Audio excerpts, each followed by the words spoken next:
1 second. Oh, okay. Hello, Lena. Hello, Stanti. But it's do you prefer to be called Stanti or? Here, most people know me that way. Okay. It's just a little thing like that. Hello.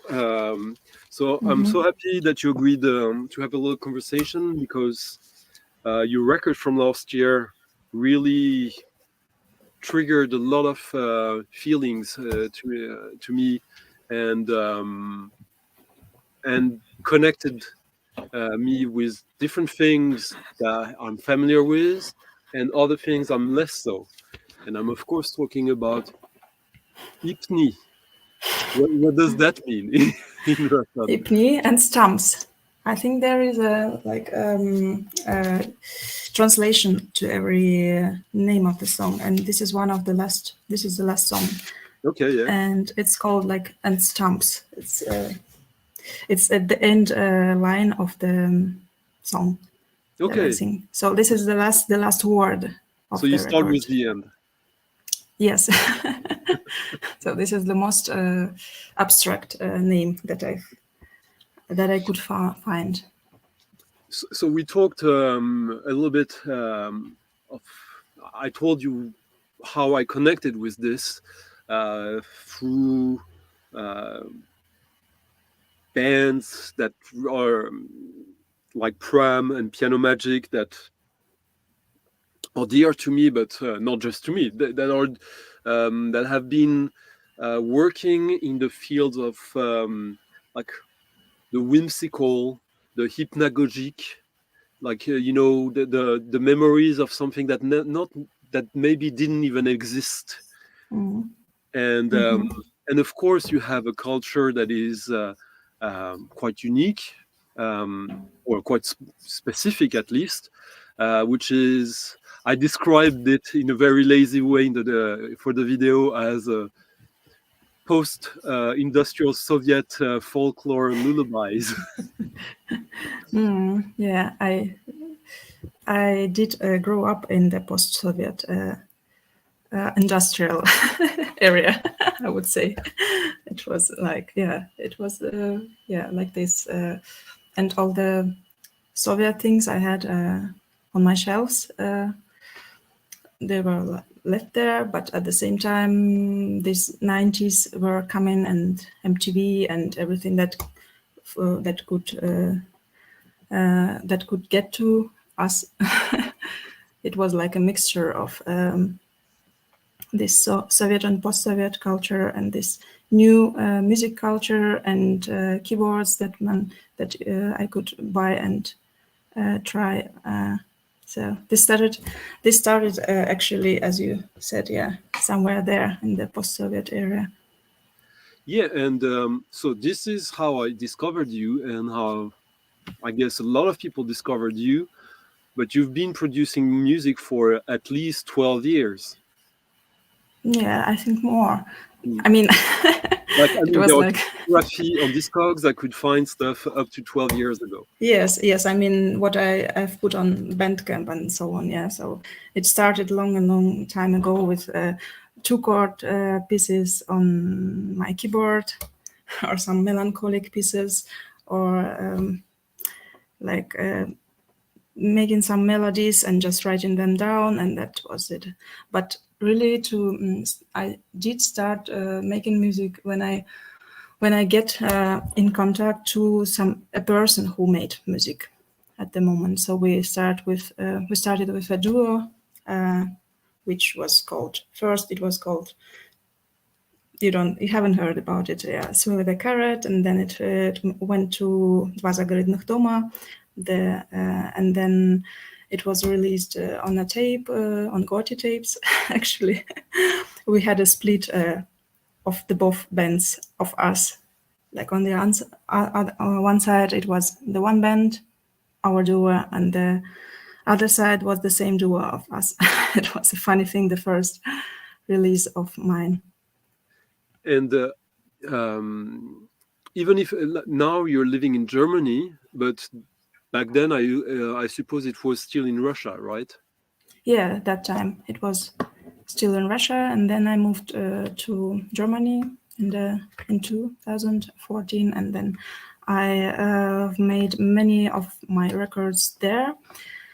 In a very rural place in the south of Germany. I was most of the time alone, and I made I could make long walks, and I could make a lot of music there. So I've recorded many of things. I finished many of albums that were released on cassettes there.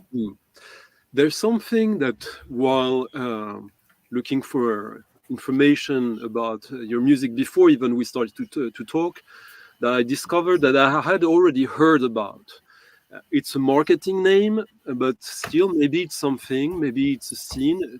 Please tell us about Weird Russia. What do you mean? I've been seeing your name and some of your project often connected with something called Weird Weird Russia. Russia. Yeah, I think this is something like from the. Is it from the US labeling? I think like it was like yeah, a name for such music in the 2010 or something. Yeah, I think it's like weird America, weird everything. Yeah, it used to be called like this, like everything what is new and what sounds a bit other way, a bit lo-fi probably. I don't know. So it was all called weird something. I don't know much about Weird Russia. So it wasn't for you really a scene of people. It was you were doing your music with some people that you knew and liked, and that's about it. Yeah, actually, yeah, you're right. I started when I knew people who made something like this. So we made a lot of improvisations together in my room, in their rooms, and we used to play music together in very different projects that were like developing one after another. And yeah, it was like a small scene in our town in Karelia, in the northwest of Russia, in Petrozavodsk, and all of those people who used to live there, now they don't, most of them. So we used to get together and play music and search for some new forms for music. We started with normal bands, like I was playing bass guitar and singing, and then we were making something very extraordinary, like tapping on, I don't know, like improvisation with all of things that make sounds. Yeah, you're right. It was a scene, kind of a scene. And when it started around there, I guess around 2010, then was it already very much left field music, or were you mentioned MTV earlier? Did you start with doing something more traditional? No, I never could. I mean, just as a child, I used to watch MTV, and I used to hear a lot of music, and I was like hearing and listening to all of the time. But no, I have never tried to do something. I couldn't never do that. Because I can't play any instrument. I cannot sing professionally. It was like always, well, maybe I will record something in my room here and there, and maybe we will improvise something interesting, and yes. So if you couldn't really play, if you didn't study instrument, and if you couldn't really sing, what was it that motivated you to, I want to express myself, to do music? I don't know exactly what. Yeah, maybe the people who I knew, they used to have many different instruments. I used to know people who make noise, for example, and they did have these toy keyboards, children keyboards, and everything that sounds strange. And I always wanted to make music, or I wanted to find some melodies and it was like many people did music that time. Maybe I have a weird idea. For us Westerners, a lot of Russian culture is actually strange and weird. Is it also strange and weird for Russian people? What do you mean with Russian culture? Well, of course, it's a very broad way of describing it because Russian culture is so many different things and so big. But like as we were talking about, like the post-Soviet culture of the post-industrial and all that, and like a big emporium trying to find its new place in the world, um, embracing the Western culture and maybe like the old culture of Russia that had been some of it that had been suppressed during the Soviet era, and some of it that was still there. That maybe in, I don't know, in the 2010s, the Russian culture, was it maybe a ghost in a way already? Considering that everyone wanted to McDonald's and you were watching MTV.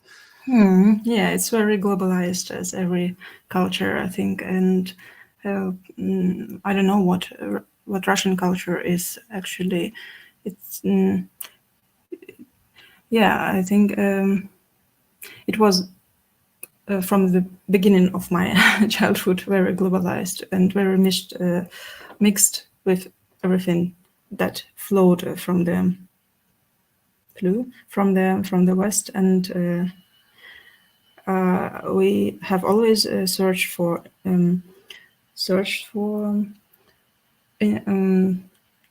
how to say, and okay, searched for the things that were interesting and new outside of Russia, actually.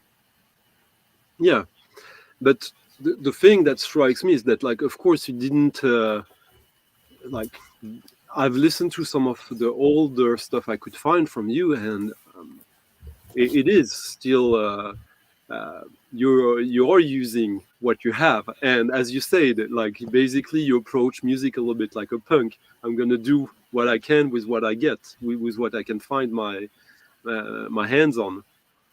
Was it a bit like that? You mean the process of making music, Yeah, or what do you yeah. mean? Yeah. Uh, yeah, I didn't get your thought. Can you ask again? Oh, So you yeah. mean, yeah. I just did. For me, it seems that your music comes out of a sense of um, urgency, that you're doing the music you're doing. You don't need to have the right instruments. You don't need to have, like, you could have a list of all the instruments I want to have in my studio, and it seems to me that no, you're not going to wait for all that to make music. I think I am making it the other way. I'm making something when I have something. Like I have a new keyboard, yeah, a new old keyboard that I found in the street, yeah, like for 3 months or 2 months ago. And I thought, okay, it sounds like something that I could um, uh, yeah, could Use. make, Yeah, yeah, yeah. yeah, could use, yes. So I know that there is the field that can touch and to make something new, probably. So when I have something, or when I've heard something, some songs or some uh, background melodies or something that inspires me, so that I can set a new rhythm, a new tone out of it. So then I think, okay, there is that what I can do, and when I have time, then I will sit and take it and then make a new one. So I'm not searching for some instruments or some new things because I can't do that. Yeah. I've already tried, but I can't. And there seems to me also that a lot of your process is also collage, that you use sound that already exist. Hmm hmm Yeah, I used to record a lot of things before with a small portable studio, and I used to make rhythms. For example, I don't know whether on this album there are such things. I think there are many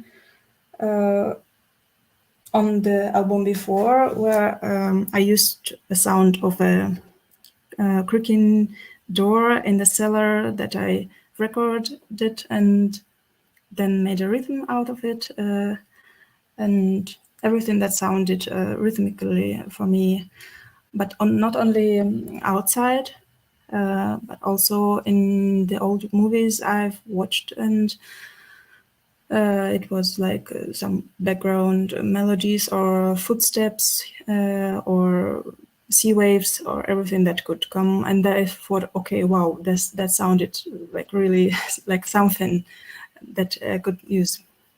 Okay, so a bit of a musique concrète approach as well. Yeah, probably. But music concrete is it stays at this level of the sounds. Yeah, so it doesn't use it so. Yeah, probably it uses these sounds to make new rhythms, but actually it stays at this level of sounds as they are. Yeah, Okay. to compile them and to hear how they sound with each other, but it doesn't use it as a new melody or something. Yeah, Or yeah. what do you think? No, I see what you mean. Like, and it's just that instantly when you say the door, I think of Pierre Henry and his Mm-hmm. um, door record. I mean, I'm from France, and Mm-hmm. I used to visit them in their studio and Pierre Henry's house and all that. And what you say is true, even if the guys from Musique Concrète, they were the first one to break their own rules. So, Yes, of course. yeah. This is the most important thing. Mm. And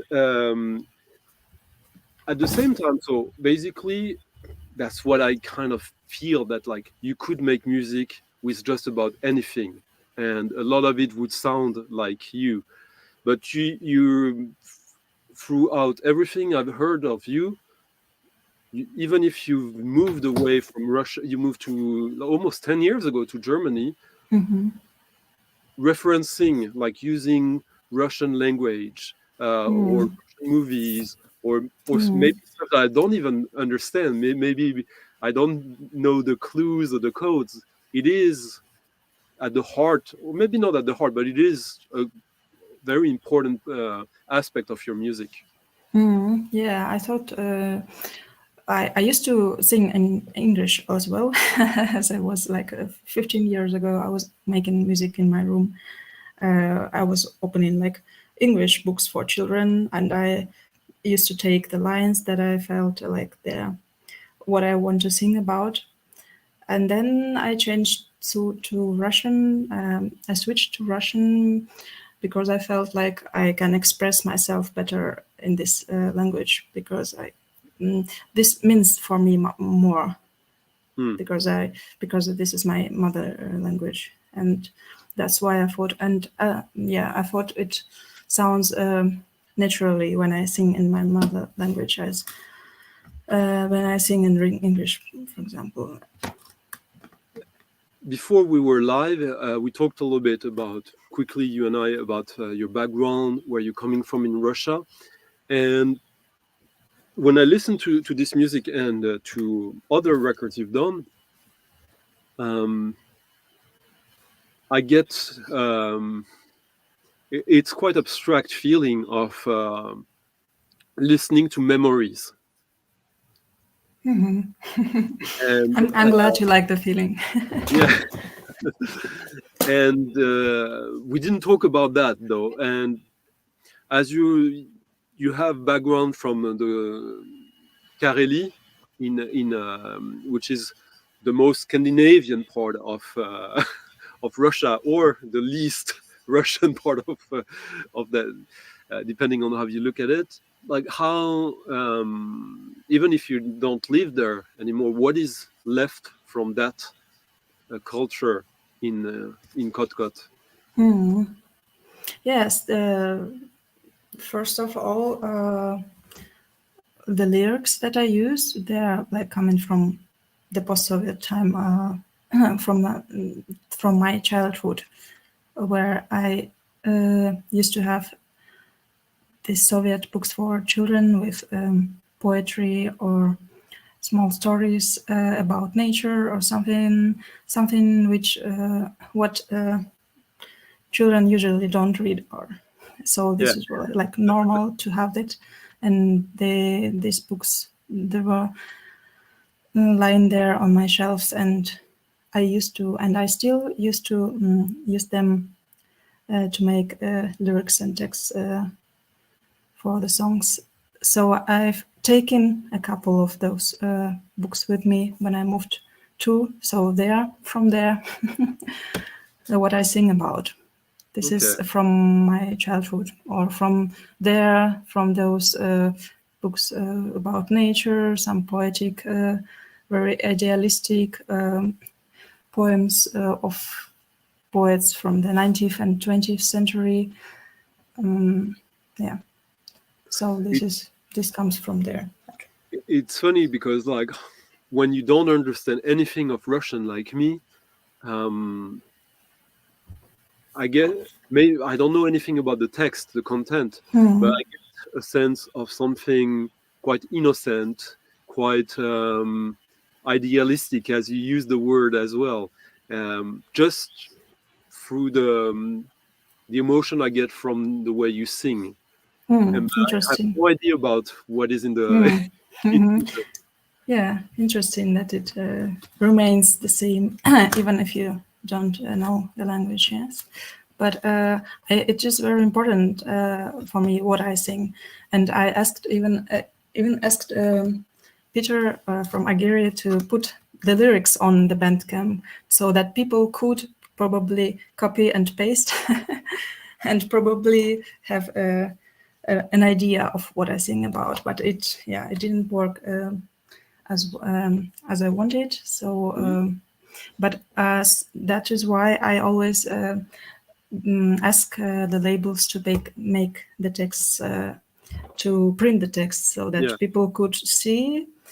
Yes, and on the Bandcamp, I try to copy the text so that you can translate them on Google Translate or something. after all, you're a pretty good singer because we get the emotions that are in the text we're singing. So that's actually not that easy. Yeah, yeah, that's interesting. And so, yeah, right now, of course, it's a little bit frustrating for those of you who have listened to the Bandcamp and who can't get this. Hopefully, there will be. I think Peter should reissue that or do a repress eventually. It would make sense. But um, if people are like me, or obsessed, or like really love all of that, there's some more stuff that exists from you, and I just wanted to quickly show them because it's also something that I think touches on an aspect of the music you're doing. Yes, there is this kind of ethereal, post-industrial, weird aspect, memories. I wouldn't say nostalgia necessarily, but I mean, also using is it Gustave Doré or someone? It looks like Gustave Doré, but It's from the It's I think it's mentioned on the cover. It's oh yeah, from a Russian children's literature magazine from a very old, like 1890s. yeah, but it doesn't say who's the artist. Yes, because it wasn't said in the magazine. Yeah, I so haven't it might found be the someone who. artist. Yeah, yeah. But I was also wondering who is that, and yeah, what is the drawing from? but what I like also is that like so I'm a little older than you, but we're still kind of we can talk and have similar references. we are definitely from the generation that lives in the dematerialized world, and yet you release these objects, cassettes. Um, you did this, which is a laugh cut, which also is an object with some inserts. This is your band with Sasash. Sasha. Yeah. Is also an amazing object with tons of really fun. I don't know what that is, but like great care. Like you seem to love things, right? But it is not. This is like. This is due to the people like you, or like people who are doing such things, like labels who are making like With this project, 100 copies, 100 copies of this. Yeah, this is this is not my how to say. This is not me doing this. Yeah, Yeah.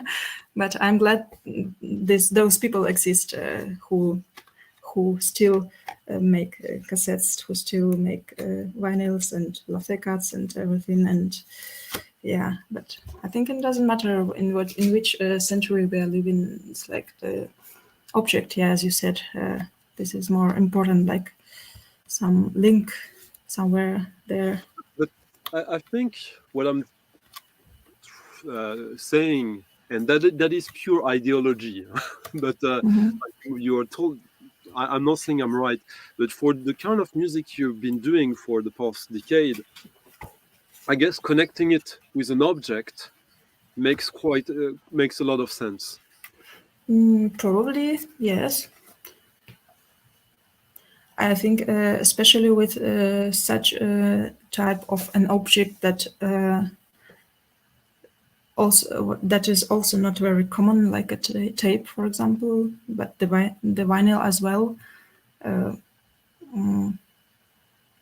I won't release my music on a USB stick, for example, or CD. I think also not that very much, because it's like from the other. I don't know exactly why it is so, but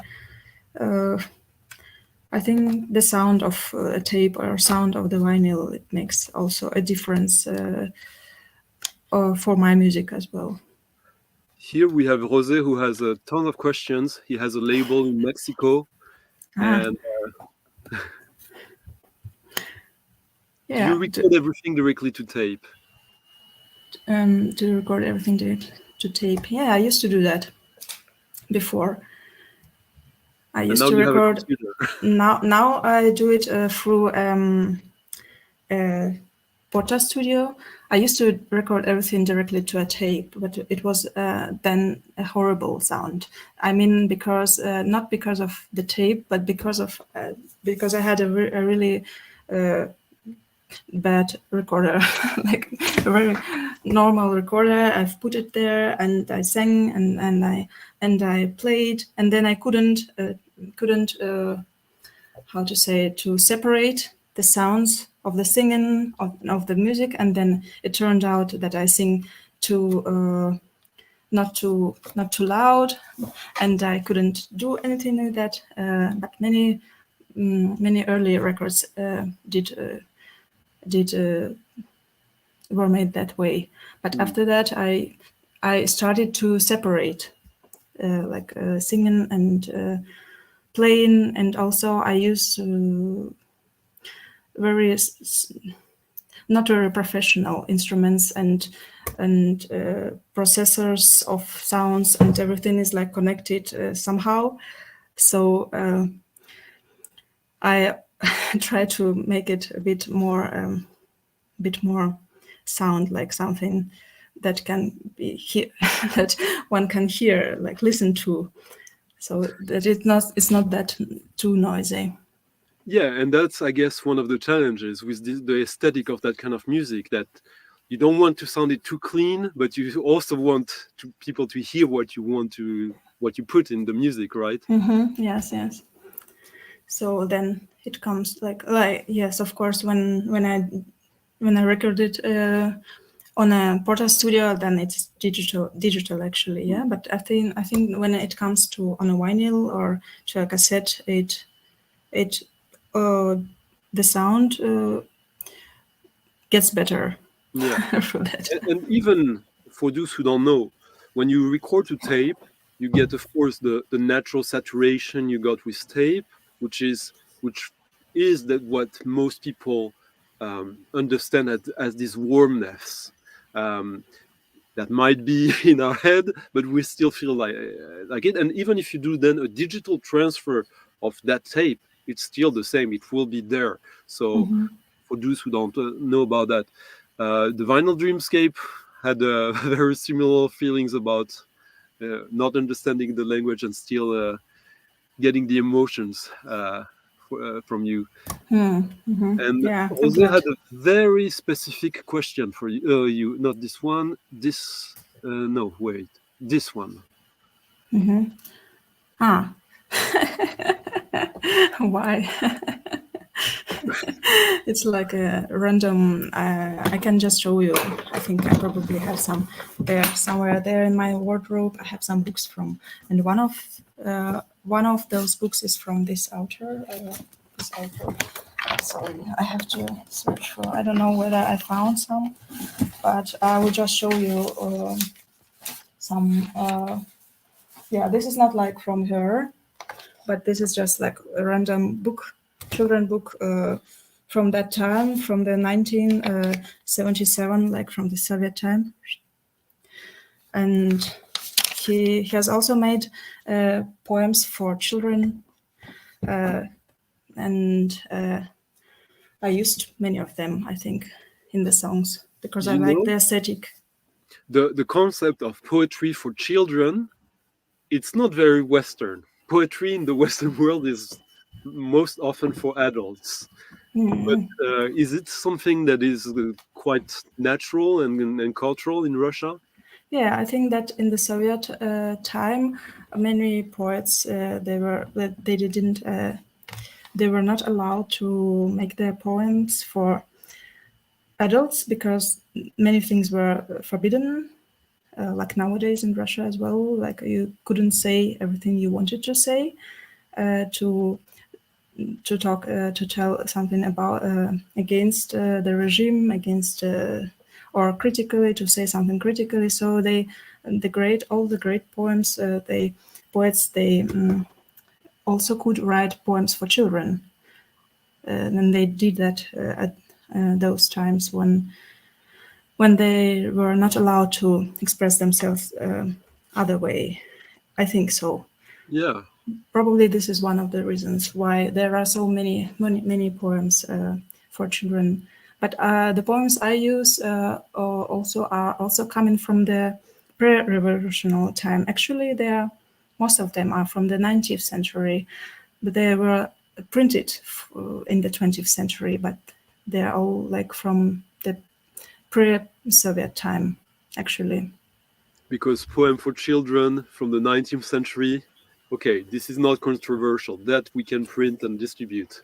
Yeah, they were like just about nature and nothing else. Nothing special. Yeah. So this record came out soon, a year ago now, and you've been doing a lot of stuff. Not many vinyl records, but when you start looking for information about you, sorry to sound like the CIA, you quickly learn about Dva Zagorodnyh Doma, which Yeah. is your Yeah. duo with Sashash. Yes. This Is it a is project that is still active? no, it's not active anymore, and it was released in the 2012, I think, or Yeah, 2010 or something in those years. Yeah. So yeah, we used to make music together, and now we don't. but I mean, when I listen to it and I listen to your more recent stuff, I see the connection. I see the seeds of that 100%. And for me, it was a very enjoyable listen. Like yesterday evening, I listened to the 4 records I have of you. That is the solo album from Sasha Ulz, Oh, Sasha. Mm-hmm. who is the other part of that duo. That Mm-hmm. came out in 2014. Mm-hmm. And I mean, there are still websites that know who knows if they're still maintained or not. But you've done a lot of stuff with him, right? Yes, yes. And he did a lot of stuff. He's for me a greater musician because he can make melodies, and he has made many albums, and we started to make music together actually in this duo. And yeah, after we used to play live together, and then after all, he played as Sasha Schulz, the music that you have, and I started to play as Kot Kot because I thought, okay, he's playing, I can play as well, but we can do it separately because it's like sometimes even easier to prepare for a concert if you're alone. you you don't have to come together like for a rehearsal. When you look online for stuff from you, you find quite a few videos, and most of them are you doing concerts to movies, or at least I don't know if it's that you're doing the music for a movie or if you're using movies in the background. I guess probably both. I used to make movies on the background, and I used to use diafilms for the background. This is like films that you Yeah, turn, and the light projector. This I had from my childhood as well. I used to take it with me, and then I made a video out of it because I realized I cannot take it all the time with me. And then I switched to a movie one day when I played on a festival where we had to play to a movie. So I found that movie, and then I thought, okay, that makes sense a little bit with my music. But yeah, I like visuals on the background, but not. I'm very how to say. I'm not. I can't take every visuals. I yeah. won't take everything. Yeah. And for me, the best visuals I get from this are here. So it Yes. works Yes. perfectly. But I mean, it's when you do this kind of music, I guess it's quite expected for people who would ask you to perform to add this like visuals, either um, uh, asking you if you can provide the visuals, if you want to have someone who does the visuals for you, or if you want to do the music to some visuals that already exist that you can think about or not. But in a way, that is that is a little bit of conservative approach, I think, in a way, um, because when you listen to this is so evocative, and I love visuals as well, of course, but this is also why we do music and not movies, in a way. Yes, I know. I know. Yeah. Yeah, you're right in a way. But it depends on a place where you play. Probably on the public, on the place, yeah, on the event, and what people expect. I used to sometimes play it without visuals, and that works fine for me. And but the last time I played on the 4th of March, I played to the movie that I know very well. And after that, people came to me. Some people came to me and asked, "How did you do that?" And I asked, "What? What did I do? How did you connect the music and the video? How did you do? How did you know they are doing that at the moment?" So I didn't know, and I didn't do anything, but Yeah, it works that way as well. yeah. The brain makes the connections when they Yes, see it. Usually, yes. you just do it, have a little bit faith in yourself, and it will be fine most often. And Mm-hmm. Yes, but I guess also one of the thing is that I remember when there were the first concerts in the late, like in 98, 99, where people started to do gigs with a computer. And at first it was very exciting. Hmm. And very soon it became a little bit boring. But Yes. so is it also a way to make it visually more interesting, or are you trying to integrate stuff in the performance as well? Mm. Uh, I try to probably to add some aesthetics that I like on that visual level as well, so that people get like the sense, okay, this is about a little bit about that, so that people could probably better organize their perception. Mm, yeah, but you make me think about whether I should play without visuals. Well, I think I really think you should.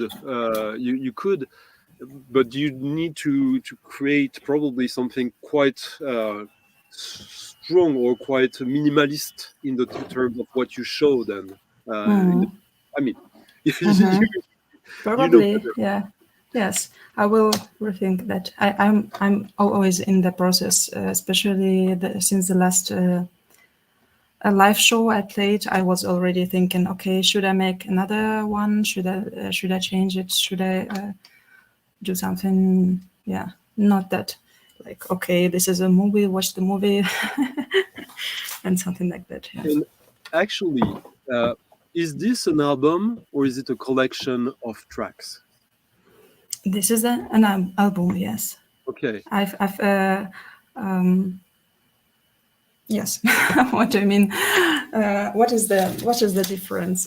Oh, I mean that you compose all the tracks for the same for this, or if someone asked you to release an album and you had to choose tracks that existed already. Hmm.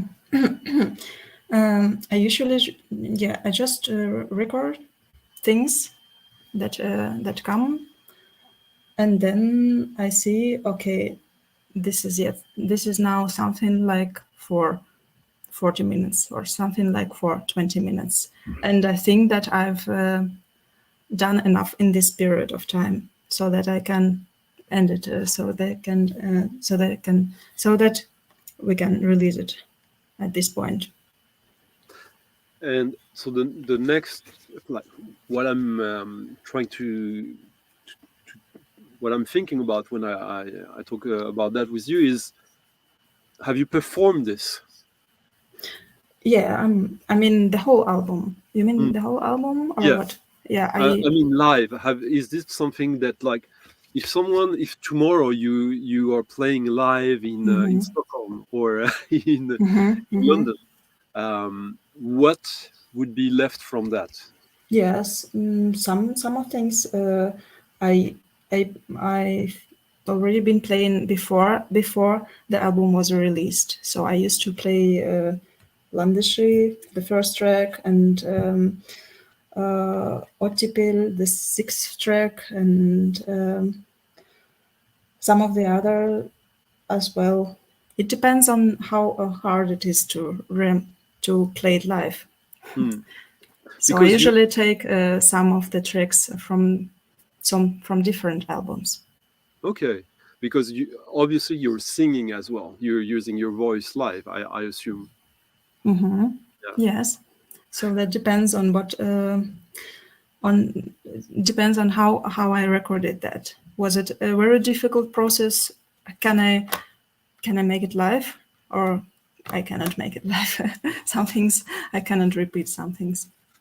And I mean, I assume that I might be completely off, but I assume that music is not your main source of income.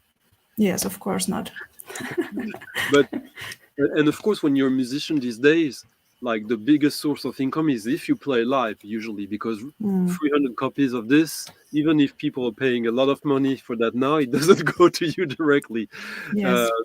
but is it something that you might be considering also now that you are Mm. starting to establish yourself about? this music, I should be able to perform it. Yeah, the same question I was asked on the last show I've played. Why don't you how's it called? Yeah, why don't you make money with your music? Why don't you want to make to be a musician, like who plays every month and so on? And that is the moment I asked the question, like, why? Yeah, actually, why? Why yeah, probably because yeah, I would like to play live more, but I can't at the moment because I have to work, because I have a child and so on, and have so many normal things to do. But I would like to make a tour probably one day, but not to earn the money, because if you earn the money with music, then I have to like to have to push yourself. Like, okay, for 3 months I have some money, so I have to record something, and no, this will distract the whole conception, I think, of Kot Kot, because then I will think of how people like it, or what people want. I usually, sometimes record something that I think people won't like, but I want to record it like this because it's like a bit of distracting. It sounds a bit distracting, like what it is. And this is the second side of the album is there are some tracks that can be distracting, but I wanted at the moment I wanted to record such tracks, and if I cannot do that. I think I know what you mean. Like on the second side of the album, there are some rhythmic patterns that are not. They are a bit. You have to get used to them. It kind of provokes you a little bit. But personally, I love it. But and as you knew, you were just naming the project Kot Kot again. There's like a simple question, but like you and I, we What talked is about that the other day. So Kot Kot is it's simple thing, but it's also kind of in the same weird, funny world, right? You mean the name? Yeah. Yeah. Yeah, it's just it has a meaning, of course, as a word. It exists. This word "kot" means cat in Russian, and it was like a very stupid story a long time ago with a cat that was called Cat, and it lived in my house, but actually didn't mean I didn't want this meaning from the beginning. I wanted just something like some stupid words and probably repeated. So it's like Okay. something, and probably also I since then I always try to get away from this meaning. So I wanted just like this sounds like Kot Kot Yeah. and nothing else. Good. So yeah, I was wondering now. So we talked a little bit about it. You told me that Aguirre, your label, have asked you to do a new album for this year. And he asked whether I'm planning to record Okay. something or whether I'm in process of recording something. So I'm mentally in the process of recording something, but I can get to that at the moment. But I will. I won't. I have a feeling I can do more, and probably. But 1 year is a little bit too little time But for probably me. next year, not this year. Yeah, probably. Yeah. So now we should Let's see. lobby Peter to reissue I Pni. Nikita here was asking you to recommend some good Russian music that you've been listening to lately, if there is.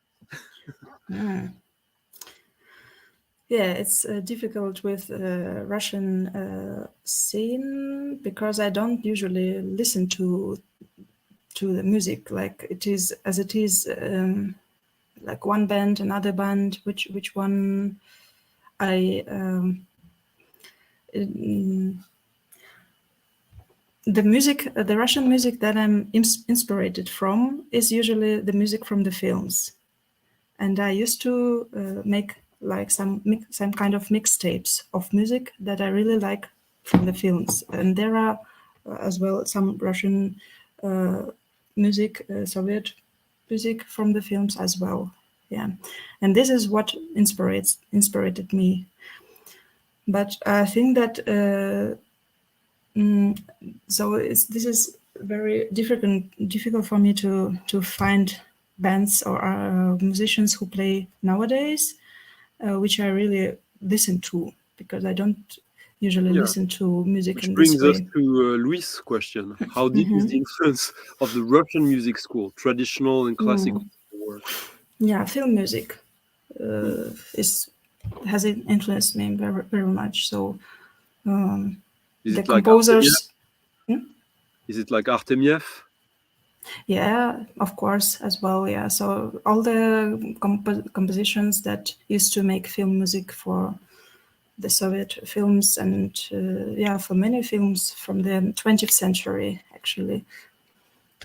So this is the main source, I think. And yeah, classical, I won't say that Russian classical music, but all the classical music and Hmm. all traditional music that I had a that I had had a chance to listen to, of course, as well. And I wanted to, I assume, and it's a difficult or weird topic, but doing music that has its roots in Russian culture, not exclusively, but still Mm-hmm. today, with what we Mm-hmm. know is going on, is it Mm-hmm. something that is on your mind?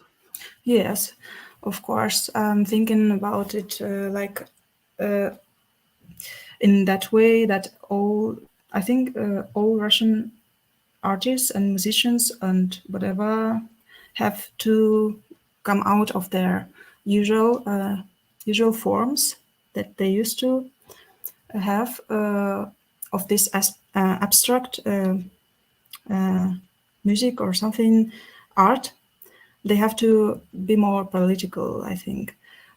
They had to do that before, of course, but now it's better than not at all. Yeah.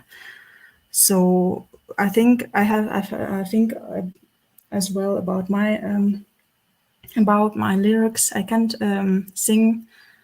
I can't just take the texts from the children books anymore, because I think I have to say more than just a children poem in this situation that exists nowadays, and I have to express my political position that I'm against the the Russian invasion, that I'm against the regime, that I have to make an input on that, and I feel that I think that all the Russian artists and musicians have to think their forms of art through, so that they can say something.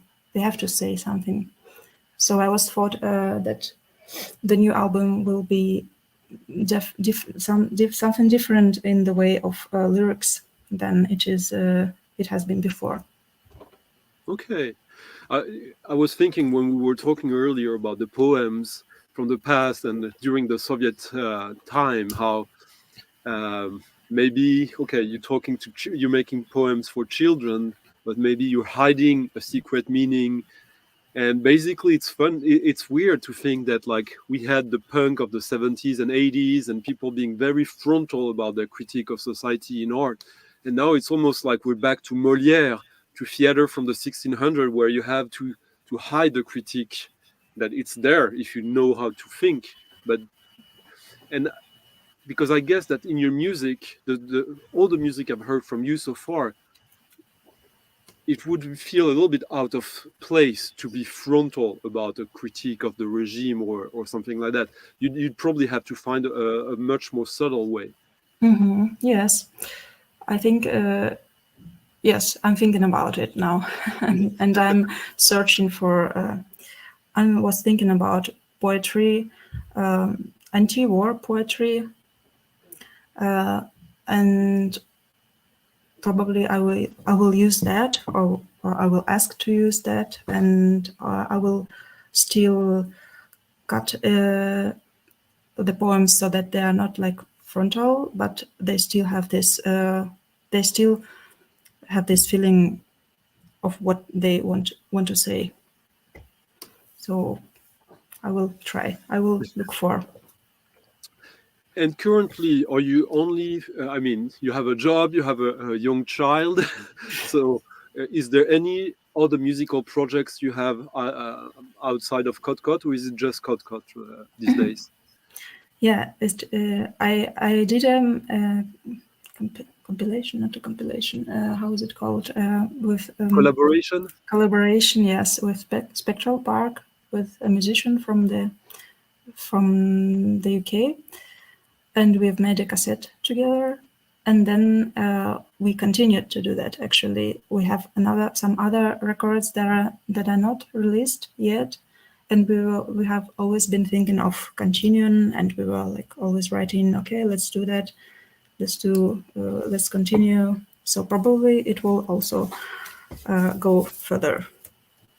Nice. Well, talk with us. There are some nice people here. Like, if you want this to be released on vinyl, like we could probably make that happen. Alex here was asking. I mean, we all kind of almost talked about that, but I guess it's a, a fun, normal question, but might be interesting. Of some of maybe some Russian movies that you'd think would be worth Hmm. from California. I have, as already mentioned, I used to make those mixtapes from mostly from film music that I really like, and